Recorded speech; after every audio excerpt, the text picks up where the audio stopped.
Hello जय हिंद दोस्तों, वंदे मातरम। स्वागत है आप सभी का सत्या एक्सेलेंट यूट्यूब चैनल पे। दोस्तों आज मैं आपके लिए लेके आया हूँ डीसी गणित से कुछ इंपॉर्टेंट क्वेश्चन, जो कि ये जो क्वेश्चन है आप किसी भी टेक्निकल एग्जाम की तैयारी करें या गवर्नमेंट जॉब की तैयारी करें और आप इलेक्ट्रीशियन ट्रेड से या इलेक्ट्रिकल ट्रेड से, तो आपके लिए ये वीडियो बहुत ही खास होने वाली है। तो वीडियो को दोस्तों कंप्लीट देखिएगा, और जो लोग इस तरह की वीडियो पाना चाहते हैं, नीचे जो आपको रेड कलर का बटन दिख रहा है सब्सक्राइब वाला, इस पर क्लिक करके घंटी वाला आइकन को दबाकर ऑल नोटिफिकेशन पे क्लिक कर लीजिएगा। तो चलिए दोस्तों हम आज का क्वेश्चन शुरू करते हैं क्वेश्चन नंबर 1 से। क्वेश्चन को ध्यान से देखिएगा दोस्तों। कह रहा है क्वेश्चन कि डीसी मशीन की चाल यदि दोगुनी कर दी जाए और फ्लक्स स्थिर रहे तब ईएमएफ अर्थात उत्पन्न ईएमएफ उस समय क्या होगा। तो दोस्तों देखिए, जो आपको यहाँ पर जो आपका पहले दिया गया ईएमएफ, इसका पूरा नाम होता है इलेक्ट्रोमोटिव फोर्स। बहुत सारे लोगों को कन्फ्यूजन होगा, इसलिए मैं आपको बता दिया हूँ। आप देखिए दोस्तों, जब हम डीसी मशीन को स्पीड दोगुना कर देते हैं, तो वो जो मशीन होती है उसमें जो आपका विद्युत वाहक बल उत्पन्न होता है वो दोगुना हो जाएगा। क्योंकि दोस्तों हमारा जो सूत्र होता है इसका ईबी का, अर्थात ईबी बराबर होता है आपका फाई जेड एन पी अपान 60 ए होता है। तो इसको हम मानेंगे समीकरण नंबर 1। ठीक है, यहाँ पर ईबी 1 कर देंगे, और ये आपका ईबी 2, इसको हम मानेंगे दोस्तों फाई जेड 2 NP अपान 60 ए। अब समीकरण 1 और समीकरण 2 से हम करेंगे, जिसमें आपका फाई कांस्टेंट रहेगा, तो इसमें आपका हो जाएगा EB2 अपान EB1। तो इसको हम रखेंगे, जो EB1 का मान है और EB2 का मान है, तो वो आपका आ जाएगा फाई ZN2P अपान, यहाँ पर आ जाएगा आपका 60A, और पूरे के बटे आपका आ जाएगा 2NP अपान 60A। अब दोस्तों बचा क्या है आपका, तो यहाँ पर आपका बच जाएगा ये 2/1 आ जाएगा। कैसे? क्योंकि दोस्तों जो आपका 5ZNP अपान यहाँ पर 60A था, तो यहाँ पर 60A से आपका जो पूरे का बटा था नीचे आपका 60A वो आपका कट जाएगा। तो यहाँ पर आपका NP से NP भी कट जाएगा और Z से Z भी कट जाएगा, तो 2/1 आ जाएगा। अर्थात आपका EB2 बराबर 2, और यहाँ पर आ जाएगा EB1 बराबर 1। अर्थात इसको हम लिख सकते हैं EB2 अपान EB1 बराबर 2/1। तो यहाँ पर आपका आ जाता है, देखिए ध्यान से देखेंगे तो आपको समझ में आ जाएगा, EB2 बराबर 2EB1, या था हम लिख सकते हैं इसको EB प्रोपोर्शनल टू N या N प्रोपोर्शनल 1/5 लिख सकते हैं, कोई भी दिक्कत नहीं होगा। इसीलिए दोस्तों ये जो आपका क्या हो जाता है, दोगुना हो जाता है। तो यहाँ पर जो आपका ऑप्शन में दिया गया ऑप्शन नंबर बी, ये क्वेश्चन के अनुसार हमारा बी ऑप्शन बिल्कुल करेक्ट हो जाता है। आगे बढ़ते हैं हम क्वेश्चन नंबर 2 पे। कह रहा है क्वेश्चन, किसी मशीन की दक्षता अधिक होगी यदि, कब होगी? इनपुट पावर निम्न हो उस समय, या हानियाँ निम्न हो उस समय, या पावर का वास्तविक घटक निम्न हो उस समय, या का उपभोग निम्न हो। तो दोस्तों देखिए, किसी मशीन की दक्षता जो होती है ये आपकी अधिक होगी कब? जब उसकी जो हानियाँ हो निम्न हो, अर्थात जो आपकी इफिशियंसी हो, दक्षता हो। जब इसका आप सूत्र लगाएंगे, जो आपका इफिशियंसी का सूत्र होता है वो आपका होता है आउटपुट अपान इनपुट होता है, अर्थात इनपुट माइनस लॉसेस अपान इनपुट। ठीक है, ये लॉसेस का हो गया, अर्थात आउटपुट बराबर आपका इनपुट प्लस लॉसेस होता है। इसके अनुसार आप जाएंगे तो यहाँ पर जो आपका सही हो जाता है, जो ऑप्शन में हमारा दिया गया ऑप्शन नंबर बी, ये बिल्कुल हमारा correct answer option number B हो जाता है। क्लियर हो गया दोस्तों? आगे बढ़ते हैं हम क्वेश्चन नंबर 3 पे।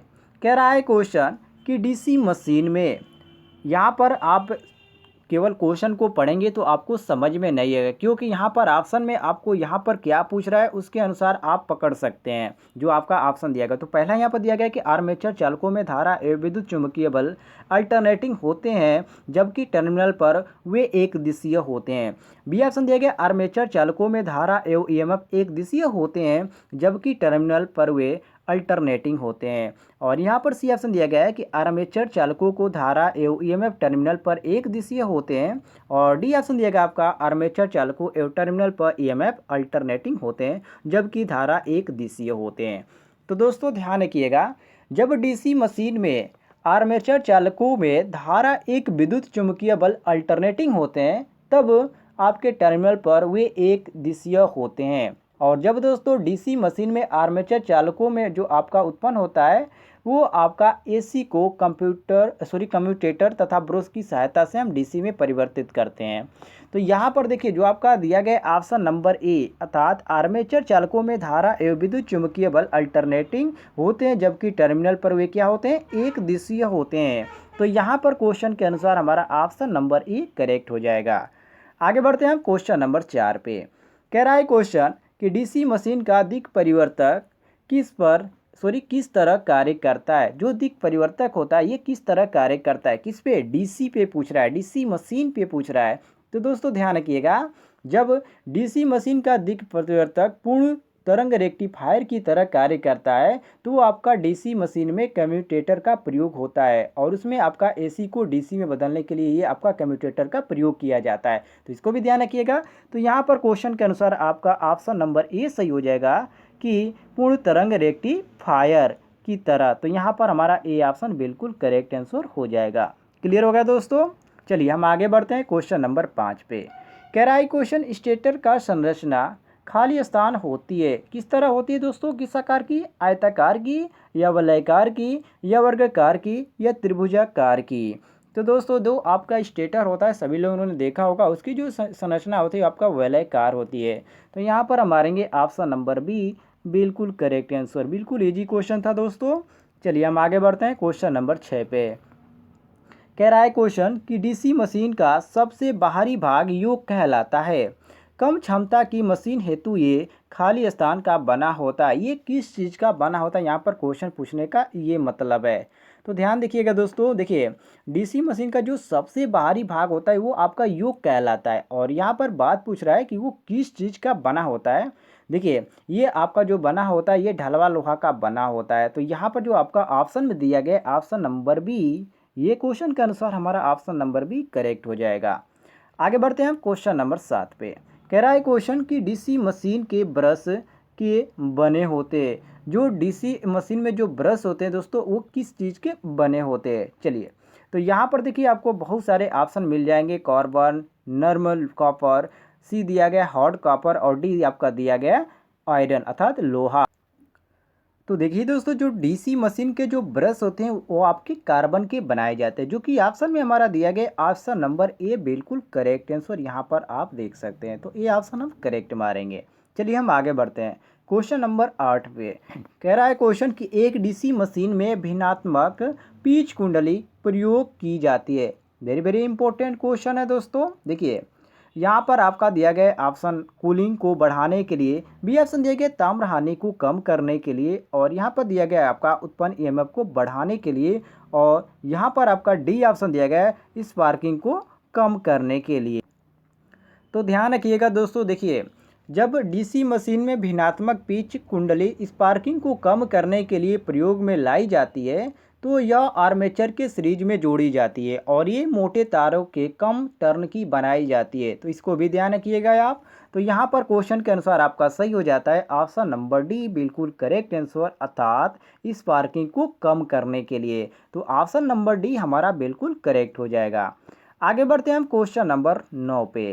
कह रहा है क्वेश्चन कि डीसी मशीनों में आर्मेचर की अक्ष और ब्रूसों के संपर्क के केंद्र के माध्यम से गुजरने वाला समतल कहलाता है। भौगोलिक समतल या चुंबकीय समतल या दिक् परिवर्ती समतल या ज्यामितीय समतल।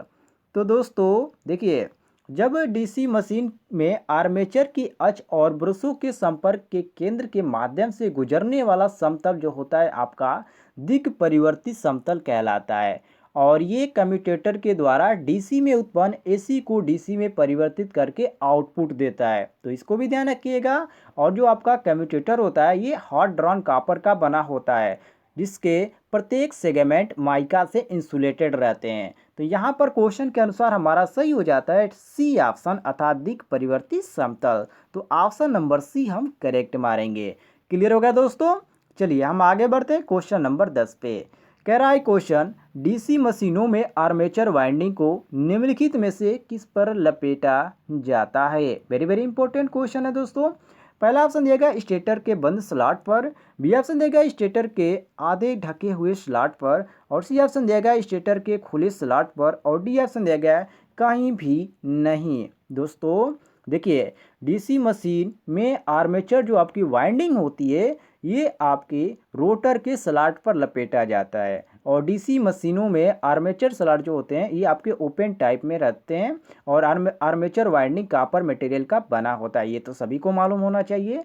और यहाँ पर आपका सही हो जाता है जो ऑप्शन में हमारा दिया गया है कि कहीं भी नहीं, अर्थात यहाँ पर हमारा सही हो जाएगा ऑप्शन नंबर डी, बिल्कुल करेक्ट आंसर। अर्थात डीसी मशीनों में आर्मेचर वाइंडिंग को निम्नलिखित में से किस पर लपेटा जाता है, तो इस ऑप्शन में आपका कोई भी सही नहीं दिया गया है। चलिए आगे बढ़ते हैं हम क्वेश्चन नंबर 11 पे।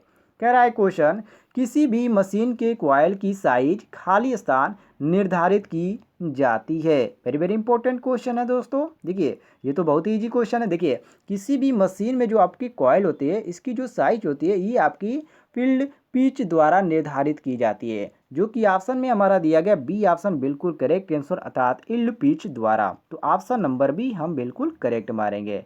क्लियर हो गया दोस्तों। चलिए हम आगे बढ़ते हैं क्वेश्चन नंबर 13 पे। कह रहा है क्वेश्चन, आर्मेचर में वाइंडिंग खाली स्थान जुड़ी हुई होती है, समांतर क्रम में या श्रेणी क्रम में या सीरीज और समांतर क्रम में, यह निर्धारित नहीं किया जा सकता।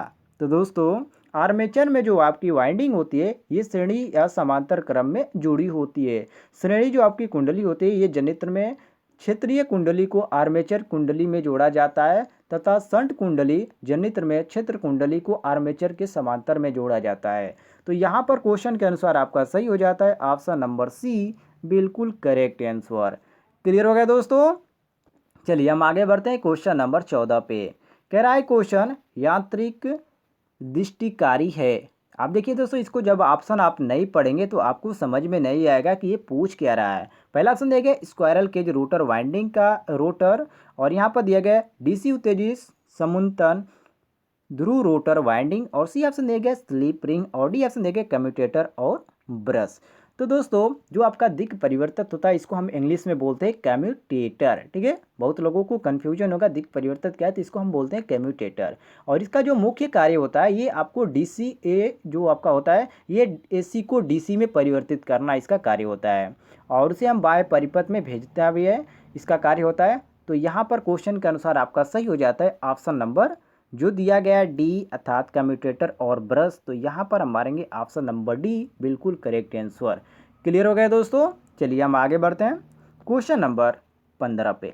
कह रहा है क्वेश्चन, किसी डीसी मशीन में यदि पी पोलो की संख्या एन आर्मेचर स्पीड आरपीएम में हो तब चुंबकीय व्युत्क्रमों की आवृत्ति क्या होगी। वेरी वेरी इंपॉर्टेंट क्वेश्चन है दोस्तों। देखिए यहाँ पर आपसे पूछ रहा है किसी डीसी मशीन में यदि पी पोलो की संख्या है और एन आर्मेचर की संख्या, उस समय यहाँ पर पूछ रहा है।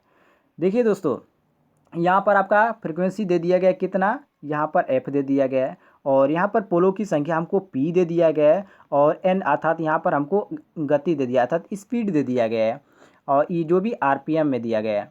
और डीसी मशीन की गति का जो हमारा सूत्र होता है क्या होता है, चलिए मैं आपको बता देता हूँ। इसका सूत्र होता है एन बराबर 120 एफ अपान पी होता है। ठीक है, क्लियर हो गया।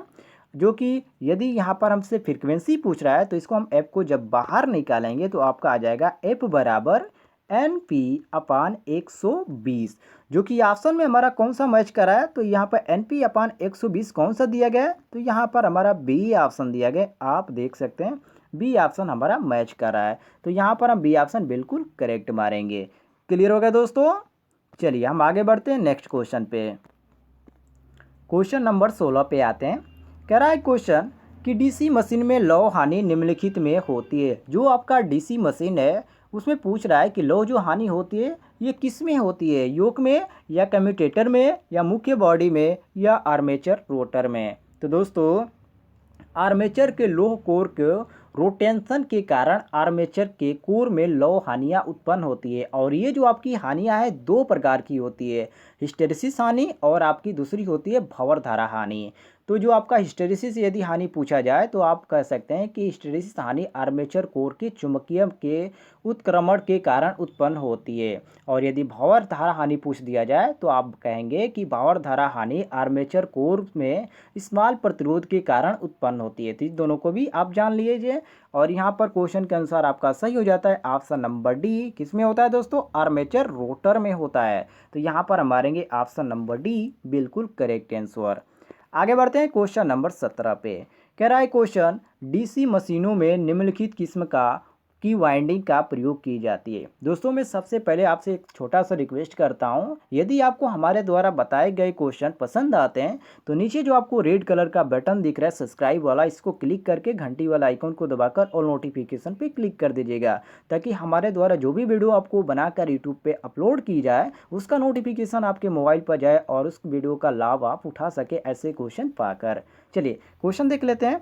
यहाँ पर आपसे पूछ रहा है कि डीसी मशीनों में निम्नलिखित किस्म की वाइंडिंग का प्रयोग किया जाता है। पहला ऑप्शन दिया गया केवल चढ़ाव वाइंडिंग अर्थात lap winding only, B option दिया गया वेव वाइंडिंग वनली और सी ऑप्शन दिया गया both lap and wave windings. मतलब कि यहाँ पर लैप और वेव दोनों की बात कर रहा है कि दोनों का प्रयोग किया जाता है। और यहाँ पर डी ऑप्शन दिया गया है आपका कि सेकेंडरी वाइंडिंग। तो दोस्तों यहाँ पर आपका कौन सा सही होता है? तो डीसी मशीनों में जो आपका यहाँ पर जो प्रयोग किया जाता है ये कौन सी वाइंडिंग का प्रयोग किया जाता है? देखिए डीसी मशीनों में आपका लैप वेव जो होता है ये दोनों वाइंडिंग का प्रयोग किया जाता है। और ये जो आपकी संकेंद्रीय वाइंडिंग दिया गया है इसका जो प्रयोग होता है अल्टरनेटरों में किया जाता है, जो आपको नीचे मिलेगा संकेंद्रीय वाइंडिंग यहाँ पर देख सकते हैं। यदि इसकी बात किया जाए तो ये आपका अल्टरनेटरों में प्रयोग किया जाता है। लेकिन यहाँ पर हमसे पूछ क्या रहा है डीसी मशीनों में, तो डीसी मशीनों में दो प्रकार की आपकी की जाती है, लैप और वेव वाइंडिंग। तो यहाँ पर आपका सही हो जाएगा ऑप्शन नंबर सी, बिल्कुल करेक्ट आंसर। क्लियर हो गया दोस्तों?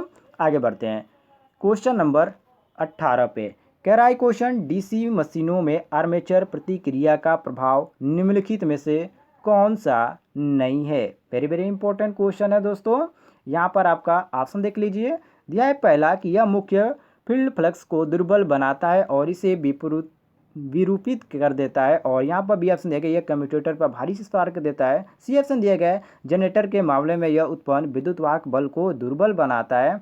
और यहाँ पर दिया गया है आपका डी ऑप्शन कि यह मोटर की स्पीड में क्या करता है? वृद्धि करता है। तो दोस्तों देखिए आर्मेचर जो आपका फ्लक्स होता है इसका मुख्य कार्य होता है कि फ्लक्स पर प्रभाव डालना, और आर्मेचर प्रक्रिया इसी को हम कहते हैं। और आर्मेचर प्रक्रिया जो होती है ये दो प्रकार की होती है, विचुंबन प्रभाव और दूसरा आपका होता है क्रूस चुंबकन प्रभाव। तो इस दोनों को भी ध्यान रखिएगा। तो यहाँ पर क्वेश्चन के अनुसार आपका सही हो जाता है ऑप्शन नंबर डी, बिल्कुल करेक्ट आंसर कि यह मोटर की स्पीड में निर्भर करता है या वृद्धि करता है। तो ऑप्शन नंबर डी हम करेक्ट मारेंगे। क्लियर है दोस्तों? चलिए आगे बढ़ते हैं हम क्वेश्चन नंबर 19 पे। कह रहा है क्वेश्चन, डीसी मशीन की वाइंडिंग पूर्ण पिच वाइंडिंग कहलाती है जब, अर्थात कब इसको हम पूर्ण पिच वाइंडिंग कहेंगे?